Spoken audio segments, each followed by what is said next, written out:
4.825 denunce ogni 100.000 abitanti, numeri che rendono Venezia la nona provincia d'Italia nel 2023 per delitti denunciati.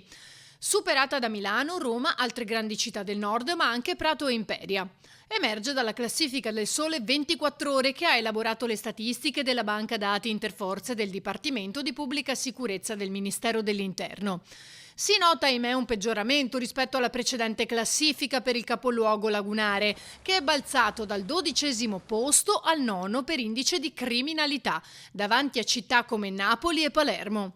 A Venezia nel 2023 si sono contate 40.282 denunce, tra cui 3 per omicidi volontari, 13 per tentati omicidi, 20 per omicidi colposi, 114 per violenze sessuali, 22.144 per furti, 442 per rapine, 5.307 per truffe e frodi informatiche, 113 per estorsioni.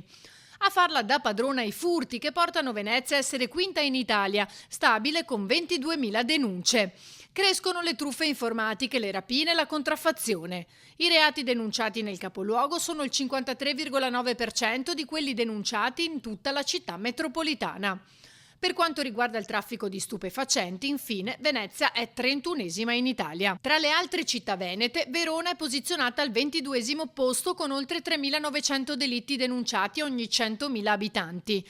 Padova al 40°, mentre tra le meno pericolose ci sono Rovigo al 56°, Vicenza al 59°, Belluno al 98°. Solo 2 province in Italia sono più sicure di Treviso, che ha 19.840 denunce totali: Potenza e Oristano.